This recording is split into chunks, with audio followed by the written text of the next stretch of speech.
Fala pessoal, que é Fábio. Por favor, eu já quero pedir para você se inscrever no canal. Se você quiser deixar para depois do vídeo, talvez você se esqueça. Você deixa o like aí. Se você não gostar do vídeo, no final você leva ele de volta ou troca pelo dislike. Combinado? É importante que você se inscreva aqui no canal. Então, esse vídeo que eu vou fazer hoje, ele é uma espécie de introdução para o vídeo que vai sair dia 31 de outubro. Porque 31 de outubro é uma data especial, principalmente para um determinado grupo religioso que existe no mundo todo, ainda até hoje. 1430, em 1439, pelo menos é a data estabelecida, não é uma data certa, mas é uma data estabelecida, aconteceu algo revolucionário na Europa, especialmente na Alemanha, que é a invenção da imprensa. Você sabe que antes da invenção da imprensa, da capacidade de imprimir várias cópias de uma mesma página, de um mesmo livro, a produção literária, a produção de livro física mesmo, a escrita era muito mais onerosa, ou seja, trabalhosa, e demandava tempo e dinheiro, ou seja, era muito caro produzir um livro. A produção em massa, principalmente. Por quê? Porque era tudo muito artesanal, da fabricação do papel até a reprodução. Imagina que existiam pessoas cuja profissão era escrever e copiar. Um dos grupos que desenvolvia esse tipo de arte eram os monges. Se você já assistiu o filme O Nome da Rosa, né, baseado no livro homônimo, ou seja, O Nome da Rosa, de Humberto Eco, vai ver que existia no mosteiro ali, eu não lembro se eram beneditinos, aqueles monges, qual era a ordem deles, mas existiam ali os momentos de cópia, preservação de documentos. Eram chamados escribas ou copistas. Os copistas, eles reproduziam, eles copiavam. E veja, tinta e pena.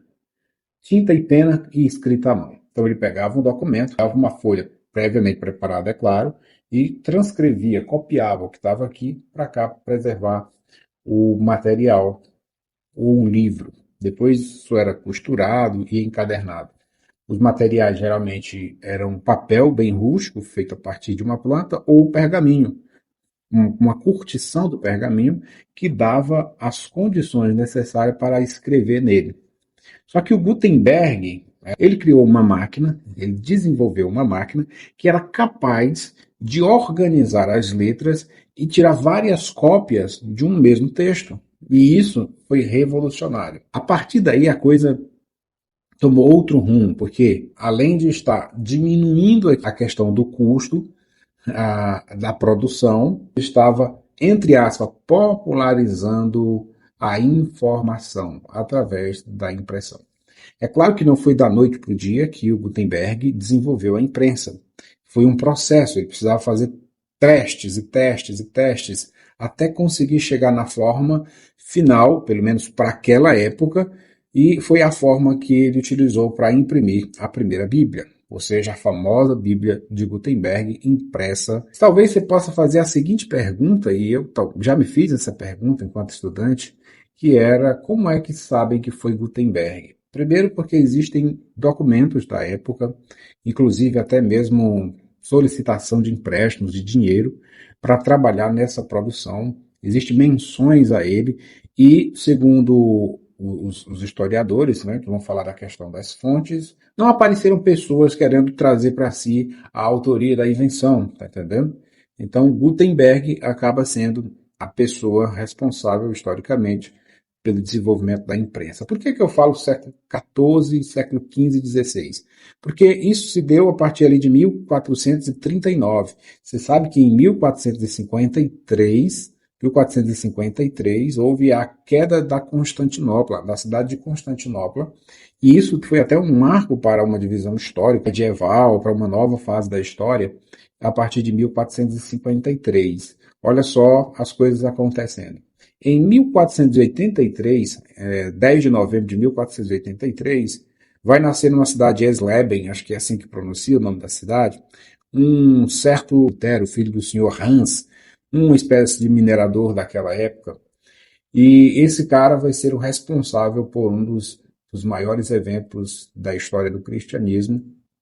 Pode-se até dizer que uma ramificação do cristianismo vai rivalizar com a Igreja Católica, acontece por causa dele, e a imprensa, ou seja, A capacidade de produção em massa de literatura vai fazer com que os escritos desse certo senhor se popularizem na Alemanha.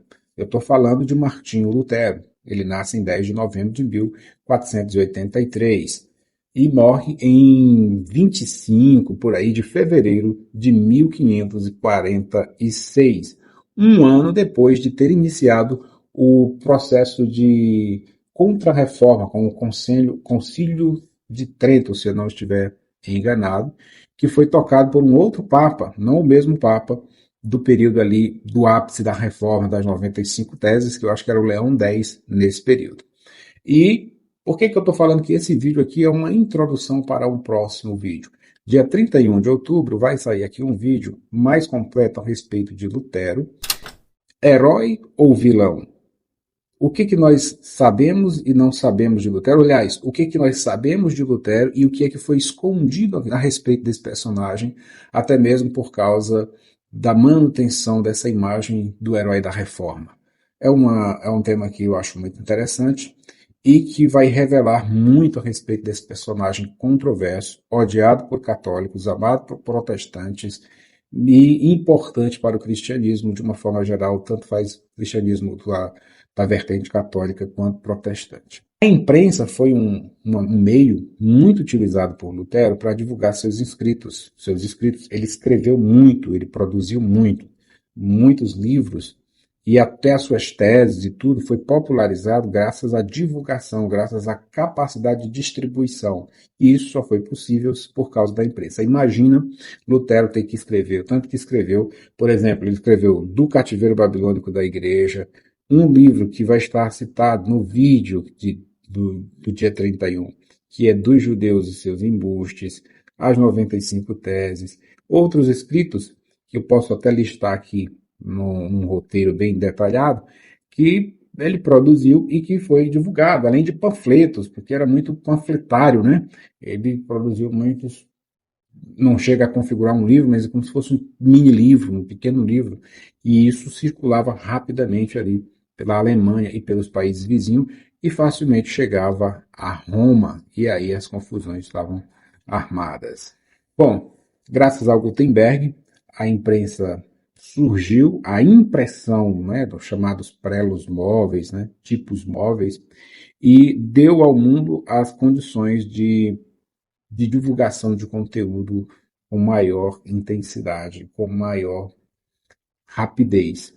Só que mesmo assim, ainda não era tão acessível, e a gente deve imaginar por quê. Porque mesmo você podendo produzir, existia necessidade de pessoas alfabetizadas para produzir o escrito, né, para escrever, para comprar livros, para ler. Mas foi um passo importante, um passo muito importante. E você sabe que uma invenção, especialmente uma invenção dessa envergadura, ela não fica como era no seu começo. Vou usar aqui o tipo de exemplo, um computador. O primeiro computador era uma máquina inimaginável de se ter dentro de casa. Mas olha só, foi evoluindo, novas tecnologias foram sendo desenvolvidas, ele foi ficando mais compacto e acabou se tornando um PC, um computador pessoal. E hoje as pessoas têm o computador, sei lá, na palma da mão. O celular não deixa de ser uma espécie de computador, uma espécie de microcomputador. Veja, e hoje, da mesma forma, como a imprensa surgiu no passado, pelas mãos de Gutenberg, hoje existe um maquinário extraordinário capaz de produzir vários tipos de livros e a própria fabricação de papel. Então, se naquela época foi uma revolução por causa da quebra de paradigma, da forma como era produzido bruscamente, tudo manualmente, para uma forma mais mecanizada, e com isso aumentando a produção, imagina hoje, né, nosso nível de desenvolvimento, de gráfica, de impressão. E mesmo assim, você ainda não leu nenhum livro esse ano. Ou será que deu? Se você leu, comenta aqui embaixo. Mais uma pergunta que é interessante sobre essa questão é, eu até me fiz essa pergunta. Existe alguma foto, alguma imagem da primeira prensa, né, da primeira máquina criada por Gutenberg? Não existe. Até porque não existia a fotografia naquela época, então ninguém podia fotografar. O que podia ser feito era uma representação artística. o desenho. Existiu a tentativa de reproduzir o que poderia ter sido aquela máquina em 1440, 50, mas dificilmente vai se chegar lá porque não foi preservada, não chegou até os nossos dias devido à construção, ao material, uma série de outras coisas, impossibilitou de se ter qualquer vestígio da imprensa. Então, o conhecimento que a gente tem hoje vem a partir de fontes, de documentos e de menções que eram feitas até dos contemporâneos de Gutenberg. Deveria ser algo maravilhoso você poder visitar Gutenberg, se é que podia ser feito dessa forma, e observar a sua incrível máquina. Máquina com a qual Lutero produziu vários e vários livros. Bom, esse é o vídeo de hoje. Eu espero que você curta esse conteúdo. Se gostou dessas informações, você comenta aqui embaixo. Se faltou alguma coisa, fica à vontade para comentar. Esse é o jeito que a gente vai falando aqui, a gente vai melhorando, estamos começando as coisas agora. Mas eu quero trazer esse vídeo completo, dia 31, porque vai fazer 506 ou 507 anos da reforma. E tem muita coisa a ser dita, porque não é algo simples, não é algo preto no branco. Ó, esses processos, eles são complexos. Não dá para você reduzir a esse é bom e é mal e assim, e dessa forma não dá para você chegar a nenhuma conclusão inteligente sobre qualquer acontecimento histórico. Não é tão simples, assim como não é simples o acontecimento de hoje, né? Imagina acontecimentos que se deram há mais de 400 anos. Bom, eu vou ficando por aqui e a gente se vê no próximo vídeo. Não se esquece de dar o like, né? Se você deu no começo, não gostou? Dá o dislike agora ou não dá, não faz nada. Se você não gostou, já sabe, né? Se inscreve e até a próxima.